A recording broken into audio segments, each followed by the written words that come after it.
welcome back to another episode of the Millennial Business Podcast. I'm so excited to be joined today by my beautiful friend Camy, who I met at a personal development event out in Bali. Camy, thank you so much for joining me on the show. Thank you so much for having me. This is awesome. You're most welcome. And for the audience who has never met you before or potentially don't follow you on Instagram or on socials, would you please explain a little bit about your story and how you got to where you are today, to explain who you are to the audience? Yeah. So when I started off my business, when I started off my fitness business, I had big dreams, big goals, but not really a way to implement it. And also what happens with perfectionism is we set these really high goals and sometimes they're not even realistic. And then we don't take any action on it, or we take very little action because it's actually way out of our reach. And then we get disappointed because we didn't succeed. So it's kind of like this vicious cycle of setting the bar really high, which is what we're taught, set high goals. But I'm more of the mindset now of setting small attainable goals and actually celebrating them along the way, instead of just being like, once I get this one thing, then I'll be happy. And I did that when I was in fitness. I wanted to be a fitness model on the cover. And if I didn't have the cover of the magazine, I felt like I wasn't worthy. And then interestingly, I actually got published in a magazine. I got published in Oxygen magazine, Muscle and Fitness, Hers, and I think another one. And it didn't feel as good as I thought it was going to feel, right? It wasn't like, oh my gosh, all my dreams come true. It was just kind of like, oh, okay. So when that happened, that was really an eye opener of those big achievements don't usually feel how we want them to feel. So we might as well since we're spending 90% of the time working on those goals, we might as well have fun and celebrate along the way versus waiting for that 10% of the time or the 1% of the time where we actually have reached the plateau and we reach the goal. Yeah, totally. And that seems to be a theme that's coming up a little bit in the podcast recently is realizing that you've climbed a mountain to try and achieve a goal, but then you get to the top of the mountain and realize, oh shit, this is the wrong mountain. And then you have to climb all the way back down and climb another mountain because you realize that that's not actually what your heart wanted to achieve. It's what your head wanted to achieve from the things that society has told you that those are sort of like the success indicators and those are the things that you should be achieving. And I feel like sort of when you're in the fitness industry, getting on the cover of a magazine is very much a thing that you sort of, it can be glorified. It could be a thing that could be perceived as a success indicator as to how successful you are sort of as a fitness model, as a person in the fitness industry. Is that what happened with you? Yes, but it's also funny because my degree, like my plan of life is very similar to what you're talking about. My plan of life was actually to be a veterinarian and go to veterinary school. Oh. So yeah, so I got a degree in molecular cell biology. I liked biology, but this is very interesting. Even before that, when I was in high school, I was really good at English, and English, like writing, came really easy to me. So I was like, well, I can't choose English in college because it's too easy. And that's so interesting, right? Like I was like, I need to choose the harder thing, which is biology, which I also love, but it took a lot more work and it took a lot more, time. And so I chose molecular cell biology because it sounded like the hardest. I kept following this path, and then I graduated with a degree in biology. But the funny part is I decided I didn't want to go to veterinary school. So then I was like lost. And then I was like, well, I have a degree in biology, so I should just do this. And I worked in a laboratory, which I hated. These were some of the most miserable years of my life, but I was doing what I thought I was supposed to do based on my schooling and my life plan. And then finally I was like, you know what? Fitness is fun. Let me give fitness a go. So like, that was kind of like me going and trying something else. And then now I'm into life coaching. So it's just so funny that my path is where it is whenever I spent, 15 or 20 years wanting to be a veterinarian. And then my life completely shifted to something else because of what I thought people thought I should do, right? It wasn't what I wanted to do. It was just like what I thought everybody else wanted me to do. Yeah, definitely. And I think it comes down to what you were talking about and what you coach about now, which is self-worth and confidence. Because a lot of the time, you do what you should do because you're not actually confident enough, or you don't think you're worthy to actually earn money from doing what you're passionate about, or coach people doing life coaching, which you're most passionate about. Or a lot of people, I know a lot of people in the arts think that it's very hard to earn money doing what you love doing if you want to be a dancer or a performer or whatever. So you should just go and get a normal job because that's what society tells you should do. But in actual fact, if you loved yourself fully and listened to your heart and you were confident enough to back yourself and not listen to what other people tell you, then that's how you start to really live a life that's in alignment with your highest values. And that's when you find true happiness. I know that this is all of the stuff that you coach on at the moment. So what did the transition look like for you from coaching to, from fitness to life coaching? Like, was there a sudden moment, like a penny drop moment where you realized, okay, this is what I need to do? Or was it more of like a gradual thing, or how did that happen for you? Yeah. So I think the first piece is, and this is for everybody listening, and I'll share my story too, is who you surround yourself with matters. And if you're having these dreams about the arts or running your own business or whatever it is, you know, you have to kind of bond, like kind of bubble yourself from those people who are telling you. And usually it's like an older generation, a grandparent, a family member that's like trying to protect you. But things are different now. Like, we have the internet, and things are definitely a lot different in 2020, right? Like, being at home, having a home-based business is like the thing now because it's a necessity. So I was in a long-term relationship with this guy, and I was so insecure, and we were together for 9 years. And my transition, and he would say to me like, well, why do you think you're going to be any good at fitness? Because there's like a million people in fitness. Like, what makes you so great? Like, he would just say all these things. And again, this is nothing against him because I allowed myself to be talked to like that, right? So I took full responsibility for that, and I broke up with him in 2018, and then I went to Bali. So that was the moment when I hired my own relationship coach, where I was like, I can't be in this relationship and have this business because it's not going to work. So when I finally trusted myself and trusted God in the universe and had full faith that, like, I don't know exactly what's going to happen with my relationship, with my business, with my life, but I'm going to say yes to me. That is when everything changed. So I said yes to me. Obviously, Bali is not cheap either because I was coming from the US. It's a lot different than like hopping on a plane from Australia. So it was a big leap of faith, but that's what I coach my clients on, is like, you have to take big leaps of faith, because the bigger leap that you take, that actually shows the more value that you have in yourself, the more trust you have in yourself. If we do things with like a backup plan, and we do things with like, oh, I'll just try this and see if it works out, then we're not really in it fully. So our energy is not aligned with it. So that was my moment when I broke up with him. I said yes to myself. And I knew there were so many other people using fitness as a crutch, like using fitness as the thing to try to get them the fulfillment and the self-love that they were seeking, whenever that's not the answer. It's all from within.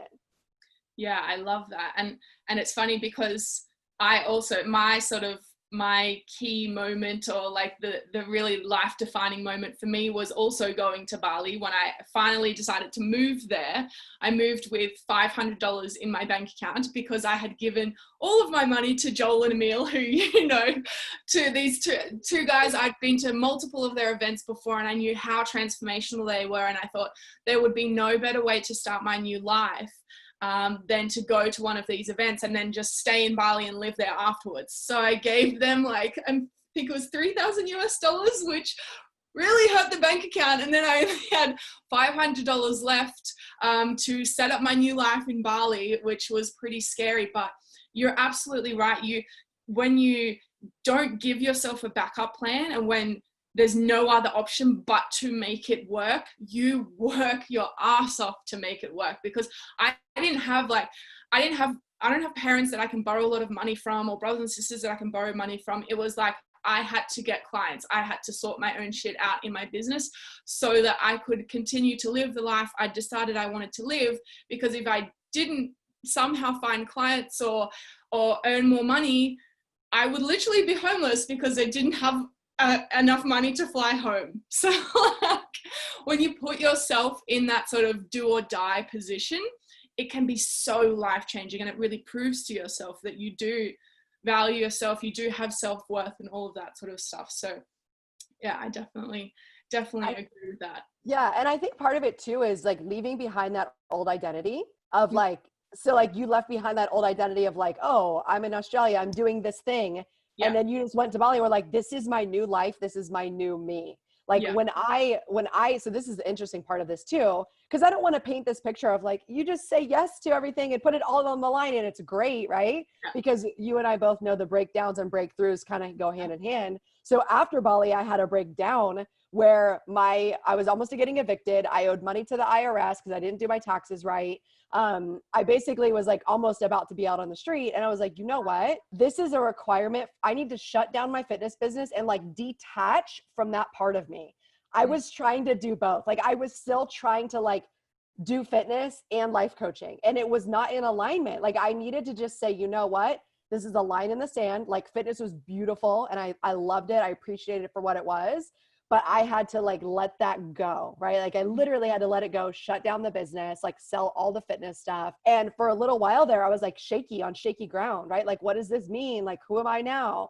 And so I really took all of 2019 to work on myself so that I could have that solid foundation for my clients to be certain that this is the path, because I've done it for myself. I've done it for multiple clients. And again, like back to your point, you've got to have the energy to be aligned with the people that you're calling in and the opportunities that you're calling in. If you're like, I don't know if I'm worth it, or I don't know if I know enough, people feel that, they know the energy. And then you're like giving off this weird energy of like, I'm not good enough. And people are like, yeah, I don't think you're good enough either. I'm not going to buy from you. So, right. Cause they're just going to mirror that right back to you. Yeah.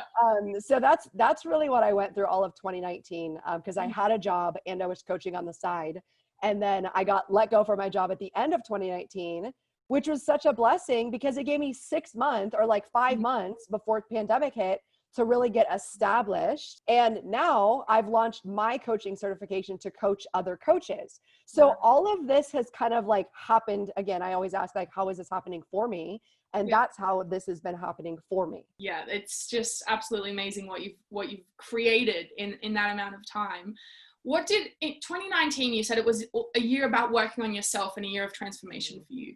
What were some of the key things that you sort of really dove into to do sort of that self-healing around self-worth, or to get your mindset in the right place to feel as though you could show up and serve other people? Well, one of the best things I did was go back to a real job.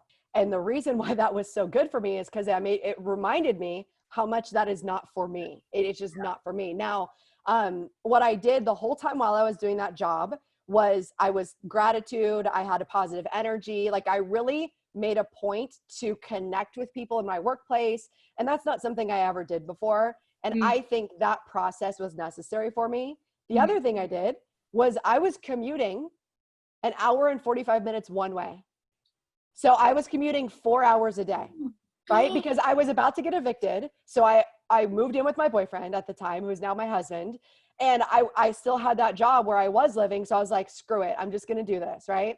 So instead of being negative, because a lot of people would be negative about that. That's like, definitely. It's like ridiculous. Like I'm commuting 4 hours a day. But what was amazing about that was I started getting up at 4 a.m. I had 3.5 to 4 hours of personal development each day because I'm in the car listening to podcasts, like practicing my gratitude, like all of those things that normally we would have an excuse for, but because I was up so early and I was getting up, training for a half marathon, working out at 4 a.m., getting in the car at 6 a.m., then driving to work. I didn't love the work, and then coming home and driving home. So it just proved to me what I could do. And I think a lot of times we limit ourselves. And so it reminded me of like, if I can do all of this for a job, then I can do all of this in my business. Before, I just wanted to do things when I felt like it. And then I realized that's not what it's about. If you're pulled by your vision, there's going to be times where you don't feel like it, but you're going to show up anyway. Yeah, definitely. And that's actually something that has sort of hit home a little bit for me in the past week or so. Not so much in not showing up, but I kept having this feeling of like overwhelm when I was looking at my calendar, and I kept missing like meetings with people, and I would let clients or people interviewing for podcasts or whatever book in at any time of the day, at 6 a.m., at 10 p.m., at whatever it was. And I was just, there was so many events and so many things, and I was getting so overwhelmed and stressed about it. And then actually I watched this randomly I think it was like a sign from the universe or something, this IGTV from this coach that I used to have. She's like an 8-figure business owner now. She's a business coach. And she made this 20-minute IGTV on how she structures her calendar and how she sets boundaries around her calendar. And I watched that over the weekend and I was like, this is what I need. This is what I need, because I feel like I wasn't fully showing up as a CEO, which is what a business really needs. I was showing up as maybe like a small business owner. But if I really want to take my business to the next level, I've now realized I have to have boundaries around my calendar, and I have to have structures around everything. So now, like, Tuesdays and Thursdays are going to be podcast days. And then the other days I'm going to have restrictions on when clients can book in, because if you don't actually do that for yourself, then you can't show up and serve fully. Because if I'm recording a podcast at 6 a.m. when I don't even usually get up till 6:30, like, I'm not going to be as full energy as I normally would on that podcast. I'm going to be tired, and like, I'm not really going to want to be there, because I'm like, I'm going to have to wake up at 5:30. Like, so it's been a lesson for me actually in the past sort of week or so, realizing like who I need to show up as to best serve my clients, to best be a CEO of my business, versus actually just someone who sort of like has a business that's not running very effectively. Yes. And I want to follow up with that too, because I would not advise what I did for anybody. For me personally, I needed that contrast, because a lot of times we need the contrast to be like, I don't want to do that anymore. I want to do something different. So then I was able to manifest a job down here, and it was like an outside sales job. And I wasn't commuting as much, and I was still doing my coaching on the side. But again, my coaching kept pulling me. Like, there is more for you. There is more. Like, you are just so like kind of living in the word I used was responsibility. I decided I was going to live in responsibility for 2019 after all the large investments I made in my business. And part of that had to do with getting married too, because I really wanted to get married, but I also wanted to have like a structured foundation of finances versus coming in and being like, okay, husband, like, my business is barely working. I need your help. So I really wanted to get a foundation before I went fully into my business, but also I needed to show up as the best version of me, just like you were talking about. That entire year, I was still questioning. I was still like, is this for me? Can I do this? Can I make money? Like, all those questions kept coming up, and I stayed consistent with like showing up, giving value. And then the universe delivered for me, because I reached a point in the job I was in that I didn't want to be there. I had like a meltdown at work. I felt like I wasn't serving clients anymore. I felt more like I was selling them. And I was like, this is not in line with my values and who I want to be. So on a Wednesday, I called my boyfriend at the time and was like, I want to quit. He's like, okay, quit. And I was like, oh, cool. He's super supportive. He's like, well, figure it out. So I decided I was going to put in my 2 weeks on Friday, because I didn't want to put it in on Thursday. That would just been weird. So I waited. Well, this is what happened on Thursday. The very next day, I went in and I had a random appointment meeting with my boss that I wasn't expecting. And turns out the company got bought out and it was merging, and they eliminated my position, and they handed me a severance package, and I had the entire month of December off. So I was like, thank you, God. This is what I needed. Like, it was like, I literally decided on Wednesday, and then the very next day I got a severance package handed to me. It was so, because I was going to put in my 2 weeks, which would have given me no pay really. But yeah, I got to spend Christmas with my family. And that was me being like, I am a powerful manifester. I am amazing. Like, that moment like built my confidence of my framework of like, this is what I'm supposed to be doing. I'm a powerful manifester. Energy is real, and people need to know this, and I need to coach them on this. Amazing. That is absolutely, I love that story so much, because it actually shows that all that stuff is real. Like, people question it, and I'm like, no. I have some friends that are very powerful manifestors, and if you want to know about energy and manifesting, just go and talk to them. Yes, seriously. Oh, amazing. And so with your coaching, I think you mentioned that you sort of have a framework, or have, you mentioned now you're teaching other people how to be coaches. I would love, are you able to share any of your yes. with the audience? Yes. So I created this back maybe like 5, 6, 7 years ago, when I was first starting to coach people on fitness and health, because they would come to me for a nutrition plan, and I'm like, there's something missing. And I always knew it was like this spiritual component. It was like this energy. And I could never like pinpoint it. And then also I used to work with a lot of Christian people, and they were always like tied up in, you know, a lot of religious people are tied up in like shame, guilt, unworthiness. And it's really unfortunate because that's not the point of religion. Like I grew up in Christianity. I still believe in it, but I don't believe in the people who are telling this story in a way that is spreading shame around to everybody. So it's kind of unlearning that and learning spirituality, like being connected. So my framework is called Create, Believe, Conquer. And it's basically 3 components, which now I've added so much to it in the past 7 years that I'm finally like, yes, it's time to start teaching on this.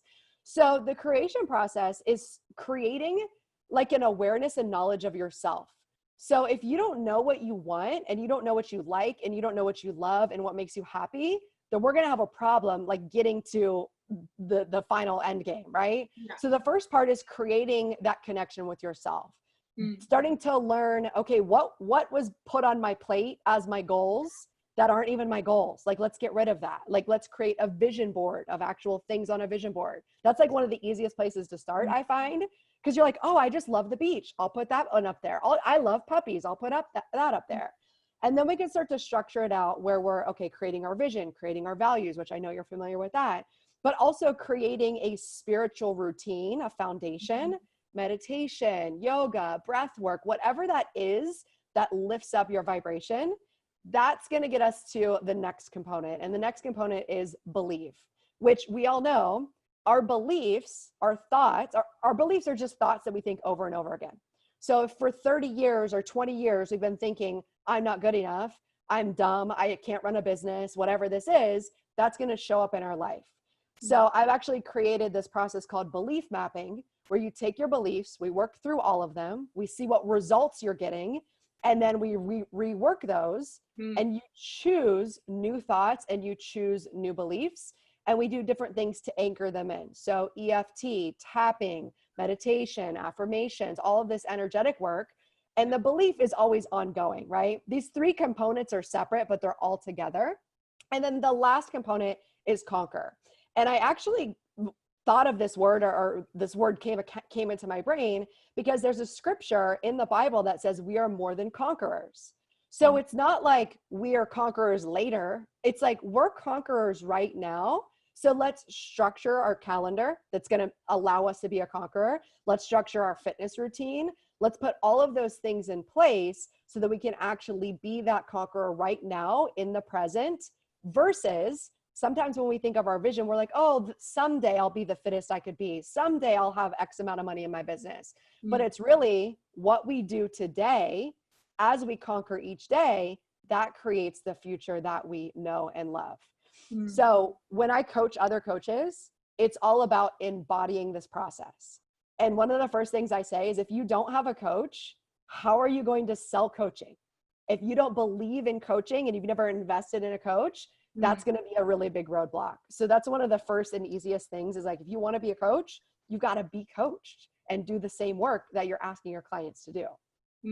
Yeah, definitely. Well, and if you're not coached, you don't really know how it's supposed to go, or what you're like, what are you supposed to do? You don't know because you've never done it. So yeah, I totally agree with that. And I love that you spoke about sort of looking at how you can step into that version of yourself, your vision version of yourself now, which I actually get some of my clients to do it, their ideal day, map out their ideal day. Because when you map out your ideal day and what you want your perfect day to look like, you can look at the tiny little things that you can start changing in your current life to make your day more like your ideal day. Like for me, for example, when I did this exercise, ideal day exercise, nearly 2 years ago now, one of the first times I did it, my ideal day was doing yoga in the morning every single day. And I was like, wait a second, I could start doing that right now. Like, I don't have to wait for anything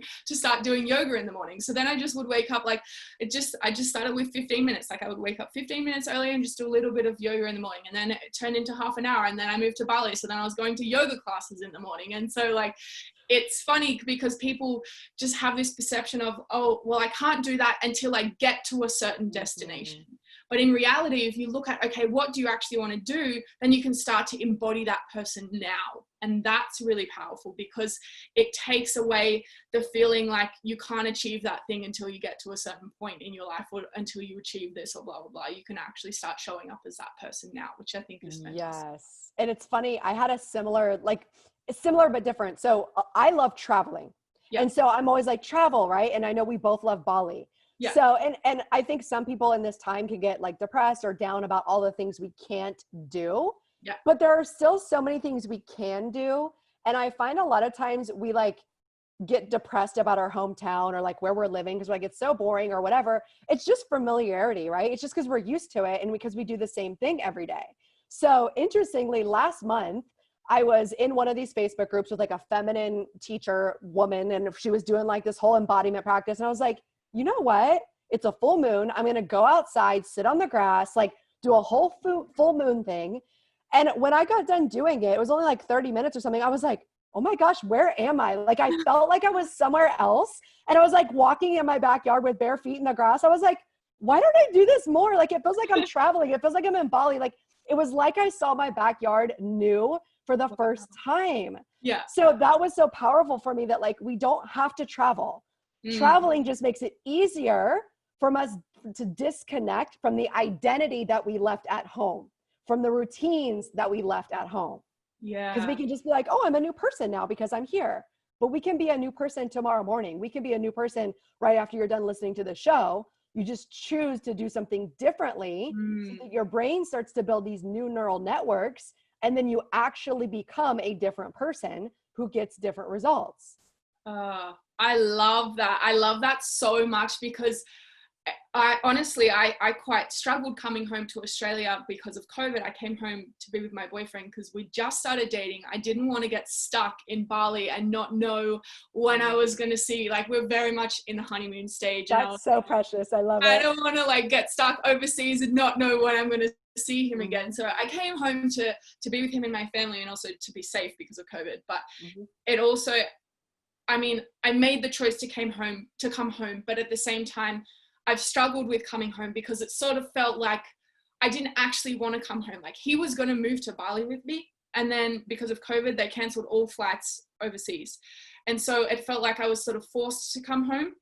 And so I've struggled with the feeling of, because I feel like such a different person in Bali. I'm like fully self-expressed, and I'm not afraid to show up in, like, I wear no shoes in Bali. I'm always wearing like crazy jewelry and like cute little skirts and like little crop tops, and like I'm fully self-expressed. I go to ecstatic dance all the time. I go to yoga, the beach. Like, I'm just showing up as the best version of me possible. And it feels more difficult to do that here in Canberra because there's politicians, it's the capital of Australia, right? So there's politicians, public servants, a lot of people who are very happy to just stay in their box and sort of not adventure out and do anything. And there's not a big spiritual community here, but I love the concept of actually doing something different here to show up as that version of yourself that you want to be when you're traveling, because you can be that version if you choose to. You just have to do something different to break your routines and your cycles so that you can start showing up as that person when you're traveling. I love that so much. Yes. And I also trust and believe that, like, if you're in the capital, there's probably a bunch of people, which means like there's probably 1% that's spiritual, woo-woo and hippie like you. So like, I've been able to create that. Like, I'm in a military town, which is like this, like, it's just military, like, go to the military, and the wives don't really do much. They just have a bunch of kids. Like, in my mind, there's not a lot of people here that are into personal development. However, I manifested this amazing wellness studio that I go to. I started teaching meditation there. I'm like really good friends with the two owners now. Like, now we have drum circles. Like, all of these things I didn't know was here happened because I was like, I desire this and I'm open to this, and I'm going to be fully aligned with this. And it all happened. Again, I was like, huh, I like this place. Like, I like this place. And it was all because I found a meditation class on Facebook. And I was so resistant to going because I had just traveled. This is when I had that crazy job. I had just traveled and had like a 14-hour day. And I was like, I need to go to meditation. I went, I met this amazing person, and then it all happened from there. So I believe through you, like, stepping out, doing something different, it will attract, it will raise your vibration to attract that one person that's like, yeah, let's go dance outside. Like just let's go do something, you know, like let's go do breath work. Yeah. So I think I believe you could find it. Okay. I will start putting it out there, and I'll tell you when I find the person that I can dance outside with. Yes. Now, Camy, I know you have an absolutely amazing coaching or membership that you currently have, and some amazing programs. If people want to find out more about how they can work with you, get some more information on you, where can they find some of your stuff online? Yeah. So first they can connect with me on Instagram or Facebook at Camy Kennedy, and my website, same thing, Camy Kennedy. And I'm really excited that you brought this up because I just launched Powerhouse on Purpose Academy. It is a 6-month to a year-long academy where we dive into health, wealth, love, spirituality, energy. And it's really exciting because it is attracting these powerhouse women that some of them want to be coaches, some of them want to serve in some way, some of them are bloggers, some of them just want to be better all around, maybe attract a partner. So it's really cool to have that community of powerhouse women that are supporting each other, and we're learning as we go along to start to implement things. And I have one client who has already, she started she was afraid of Facebook Live. She started a Facebook Live chat. She does 3 of them every month. And she invited on this like famous author that is now coming on her chats. So like real stuff is happening, and like they're losing weight, like all of these things where it's just like, and all we're talking about this specific month, if you're listening, you know, it's July, but all we're talking about right now is energy and how energy affects everything.